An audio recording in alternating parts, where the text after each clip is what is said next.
Yes. I just want to throw it out there that NFL Red Zone, maybe for a sports fan like myself, might be the greatest invention of all time. Never, I'm a brutal channel surfer. If you've ever watched TV with me, and especially during sports, every time out, especially when there's other games on, you flip from game to game to game, and the beauty of Red Zone, if you don't know what this is, and it's an extra subscription offering in most cable providers, I believe. But it's worth it because if you like football on Sunday afternoon when all the games are being played, they just basically bounce from game to game to game as if you were as if they were handling the channel surfing. Blah, hard to say. As if you were. Maybe you should just skip that line. I'm going to skip that line altogether. But anyway, it goes from game to game to game. I just put the remote down and I don't even touch it for 6 hours. So, very enjoyable way to spend a rainy Sunday, afternoon watching football. So I would definitely recommend it. And I know, Vince, you're a big fan of that product as well. Well, yeah, I enjoy it. Actually, I got the NFL Sunday package as part of NFL, the Madden that I bought this year. It came with the anniversary edition. That was a great purchase, by the way. I basically got the NFL Sunday package for about $40. And it came with Red Zone, and I can watch it on my iPad and on the computer. And I would say the Red Zone offering is good for maybe the non-NFL fan, that they could watch and actually help them make that transition and get into the NFL. Because a lot of people have a hard time sitting around and watching the game and all the pieces in between, where this is just almost all action the entire day as it cuts right before they're about to score. So you're always watching some action, some tension, and the key parts of the game. So yeah, I think it's a fantastic experience. And I do think it's fun when the situations arise, like this past Sunday afternoon, when there were only 2 games on, so there wasn't a lot of coverage to jump back and forth to. So you have to watch the host try to make try to make interesting banter while he waits for the games to come back. And kind of like we're doing now. Yeah, it's he's a little bit better at it than we are. No, I think it's great, and I like it when they go to the triple box, the quadruple box. Quad box. That's where it's at, yeah. Yeah, with a little show of 4 games going on at the same time. If I would say, what was it this year? How much did it cost with Time Warner Cable? The evil Time Warner Cable. Those sons of bitches, it's like $8.99 a month, and you get several other channels. However, from what I can tell, most of the other channels that I get are not available in this market. So really you're paying basically $9 a month, which it's not. It's pretty much what I have paid in the past with other cable providers, except that it's a monthly charge. Before I would pay a flat, I think it was $35 for the season. Right. So as long as I can remember to call up, Time Warner and cancel it as soon as there's no other offering for Red Zone, because it's only going to be available during the regular season of the football season. So 17 weeks. So as long as 4 months worth of, it basically comes out to be the same cost as the previous provider, but you just pay on a monthly thing. I guess they just want you to forget to cancel that and then get some more money out of you. Now I'm wondering, do they ever cut to the cheerleaders or anything like that? They do. I'm glad you mentioned that, because there's some very attractive cheerleaders that they show. Hot. That's hot. Yep. And finally, I did pick up a new podcast app. I previously used Downcast, but since iOS 7 came out, it's been kind of acting flaky. So I gave Pocket Cast a try. And you know what the first thing I put on there? How did this get made? Yeah, I put that on first, and then I turned around and put us on there. Yeah, really? Yeah, this show itself. This is actually being broadcast? Yeah. It's not just us having a conversation. I believe some people in podcast land. Sorry. Take my lines now? Sorry about that. I didn't mean to step on your line. And this part of the show, we get to go to our sponsor.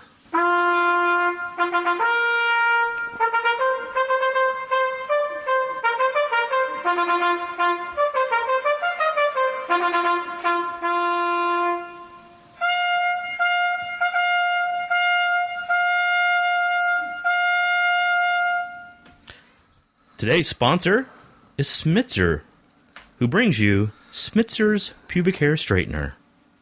Get the swirlies out of your curlies and make your beeve look great by making it straight. That's Smitzer's Pubic Hair Straightener. When your vajayjay looks more like Dr. J, be sure to use Smitzer's Pubic Hair Straightener. New extra strength formula now works on Greeks and Italians. So get yours today. Another fine Smitzer's product as this week's sponsor. We love Smitzer's. Well, we do love Smitzer's. Now we're going to go into, I think, what you've all been waiting for, patiently, I might add. It's taken us a while to get there. In fact, I think this show might run over a little bit. We're just now getting to the meat and potatoes. There's plenty of stuff you could, cut out of this. No, I believe it's all been very solid gold stuff so far. The hits have been coming. Yeah. Okay.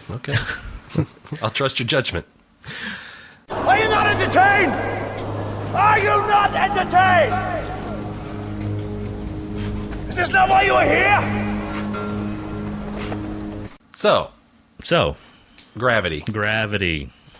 Been here a lot. Yeah, we're all subject to it. Yeah. I mean, it's not just it's not just a cool thing. It's actually a law. Yes, but it's everywhere. Yeah. Not since the days of Sir Isaac Newton has the story of gravity been so well told as it was in the movie of the same name, Gravity. Gravity did $55 million this past weekend, which was actually over the estimate of $35 million. That's pretty good for an early October release. The blockbuster October release that we're all used to, going to. Well, I mean, and I've heard a lot about this movie, a lot of water cooler chat, if you will, about this movie. And I think people generally like it. And I liked it generally. I did. I don't think I liked it as much as what I'm seeing on the internet, who is going absolutely batshit over this movie. I agree with a lot of things that I'm hearing, but what I'm not hearing are the same criticisms that I have about the movie.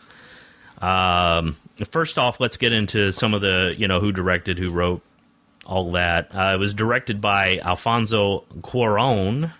Cuarón? Yes. See. You wrote it out. You could have just gone by the way I pronounced it last week. I didn't trust you, so I went ahead and researched it and actually wrote it out phonically after his name. He, of course, directed Children of Men, which was an outstanding movie, and Harry Potter, the Prisoner of Azkaban. Which was probably the best of those Harry Potter movies, in my opinion, anyway. Mm-hmm. It was written by, of course, Alfonso and his son, Jonas Cuarón. Cuarón. You think it's pronounced differently than his father? I think he pronounces this last name the same, but not the first name the same as his father. You think it's Jonas? I think it's Jonas. Jonas. His son. I thought that was interesting, that he co-wrote with his son. Yeah, that's pretty cool. Music was handled by Stephen Price, which I did like the score. I did, it wasn't overstated, which I think was important considering it was kind of a space movie. Well, a big part of the movie, a sound plays a major part of the movie, the audio. Or the lack of sound. Right. Well, both, because they make a point of certain things that you expect to be very loud not being loud because there's no, in space nobody can hear you scream, right? So there's no sound. So they say. Yeah, at least it's what Ridley Scott says.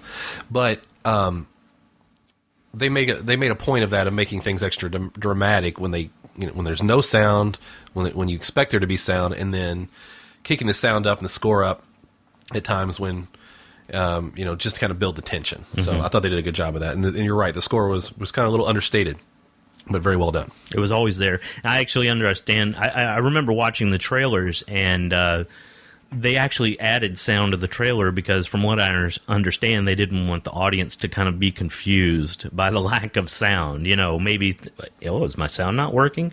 But it was very effective during the movie. I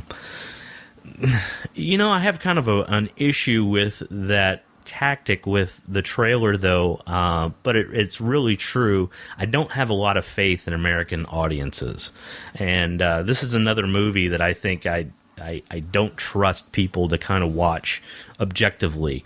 To me, this movie it had a good story, but overall, I thought it was fairly pedestrian, except for what is being lauded as the best visual experience of the year and probably the best 3D movie since Avatar, and I would agree with those. But however, that's kind of where my praise ends. Yeah, I think visually the movie, you have to respect the art of the movie, of the making of the movie. Mm-hmm. It's well done. Long cuts, or long scenes with no cut. I think the first probably 20 minutes. 17 minutes. 17 minutes. Single take at the beginning. A single take to start things off, which, that part was pretty cool, I thought. Which is Alfonso Cuarón's. It's Cuarón. It's one of his trademarks. He had the same thing at the end of Children of Men, was that long single take at the end. So it's kind of his trademark. Yeah, and this single take was interesting because the camera is sort of, you have the effect of it just kind of drifting around, around the astronauts. Spoiler alert! There's astronauts in this movie. By the way, this is not going to be spoiler free. So yeah. If you're concerned about any of the trick ending or anything, now's the time to close your ears. But there are astronauts in the movie, and it takes place kind of in near Earth orbit, and near the satellites, space stations, etc. So you always got the backdrop of just an amazing looking, Earth behind it, everything they do, and then that camera just kind of rotates around. Rotates around the space shuttle and the astronauts as they're on their EVA, and you see, the Milky Way off on one angle, and then you see the Earth behind it, then you see, the various space vehicles and things, and it even at one point the camera actually goes inside the helmet.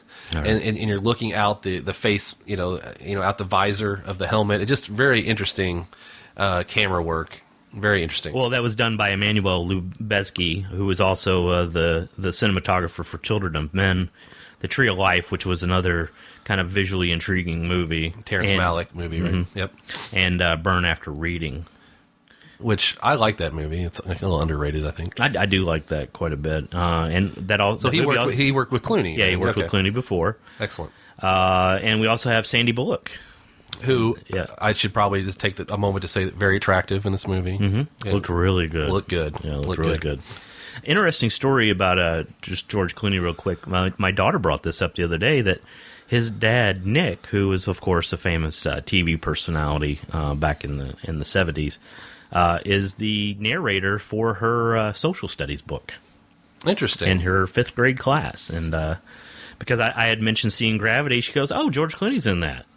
And I was, she doesn't really pay attention to those things. So I was like, well, how'd you know that? Well, his father, Nick, and I guess her teacher got into that with her, which I just thought was kind of interesting as an aside. Now he's the nephew of Rosemary Clooney, is that right? As far as I know, Rosemary's baby. No, he wasn't the actual baby. Oh, okay.